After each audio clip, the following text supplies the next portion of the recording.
The gratitude of every home in our island, in our empire, and indeed throughout the world, except in the abodes of the guilty, goes out to the British airmen who, undaunted by odds, unwearied in their constant challenge and mortal danger, are turning the tide of the world war by their prowess and by their devotion. Never in the field of human conflict was so much owed by so many to so few. This morning we've travelled from Lytham St over on the Fylde coast, so she's based near BAE Systems at Wharton, and that's where she's hangared throughout the year. So what was the role of the Spitfire in the Second World War and how effective was it? Well, its main role was fighter cover for the bombers going over to France on bombing missions, backed up with the Hurricane fighter as well.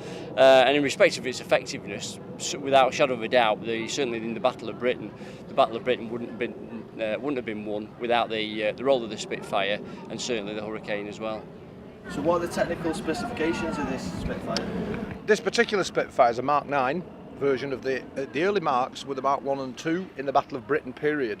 But the Air Ministry came up against a very formidable Luftwaffe fighter called the Focke-Wulf 190, which was also, shall we say, side on to the Messerschmitt fighter, the 109. But the Focke-Wulf 190 was a very, very, very dangerous aircraft to dogfight with. So the Mark 9 version came out, and in fact there was 24 Marks of Spitfire up into the 50s when jet technology took over, of course. Adding to that, so the technical specification of this particular type of aircraft, Mark 9, 1942 on, would be a level flight speed of around 420 miles an hour, combat radius around 400 miles on internal fuel only, and about 40 minutes combat time, because she burns about 2 gallons a minute in combat. She's a 27,000 cc or 27 litre engine, and the engine got even bigger to 2,000 horsepower when the Griffon engine came on. That's a Rolls-Royce Griffon. Of course, Lucy, our Spitfire, would have the Rolls-Royce Merlin 61 engine, twin superchargers, and what they call a G-proofed carburettor. The early aircraft did not have a G-proof carburettor at the float chamber, which made them a little bit awkward in combat. But later on in the war, the American Bendix Corporation developed a carburettor for their aircraft, and we, of course, put it on ours. Technically, it could outturn, like the Hurricane, it could outturn most Messerschmitt fighters, but could not outturn the Focke-Wulf 190. It was equal at all altitudes to the Focke-Wulf 190.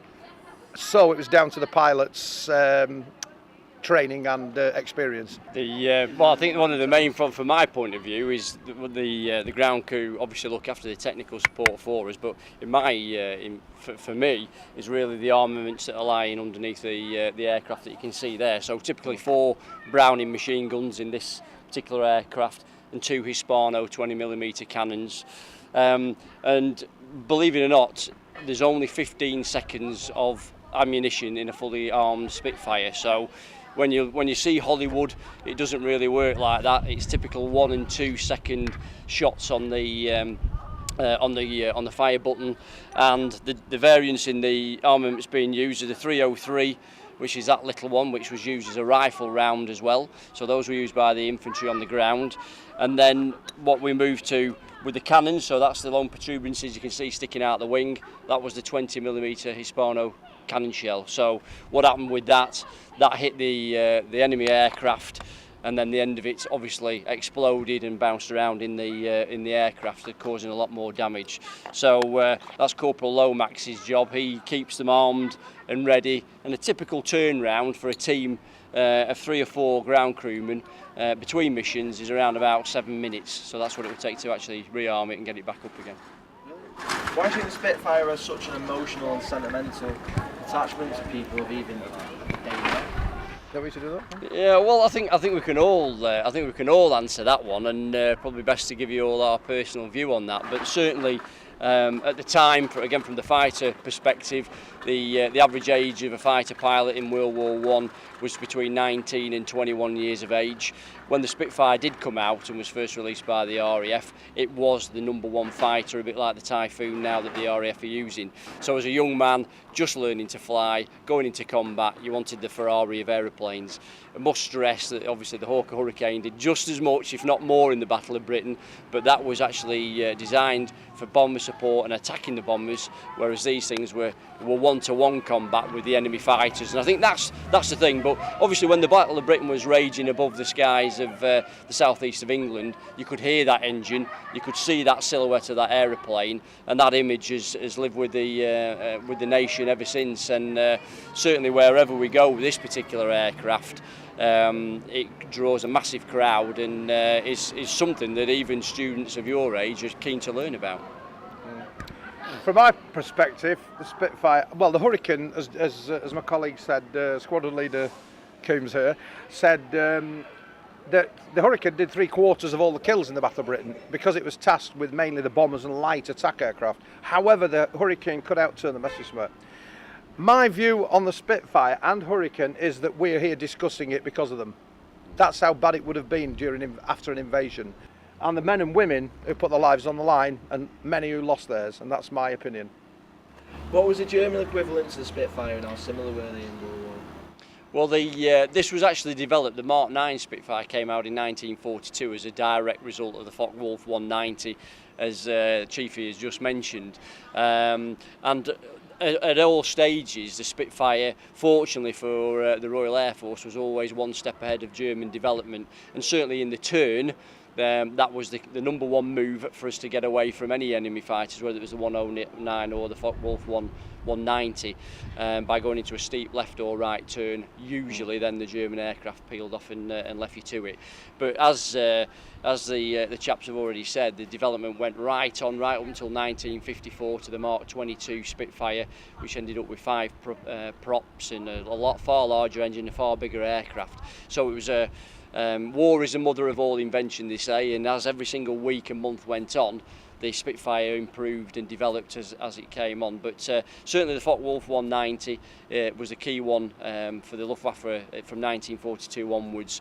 And then obviously the ME262, the jet engine, where the British were obviously bringing on the Meteor and jet engines as well at the back end of the war. So development was constant on these, and certainly if we had a late Mark Spitfire now sitting next to that from a pilot's perspective as well as a ground crewman's perspective, you would tell, you know, a very, very markedly different aircraft. Finally, is a Spitfire your favourite aircraft? You can start with that one, Paul. Not really for me. I would say that my favourite aircraft is our Lancaster bomber, because I think that, to me, if you see it flying over, you get like moist eyes and the hairs on the back of your neck stand up because you think of what the aircraft did and the men who fought in it and died in it. Yeah. Yes, definitely, without doubt. Well, look at the shape. She's as John said, she's the Ferrari of aircraft. She is at the shape of her. Even the ladies like the shape, the actual symmetrical look. It looks too nice to be a fighter. It looks like a fast racing plane or a sports plane, and looks too nice to shoot at.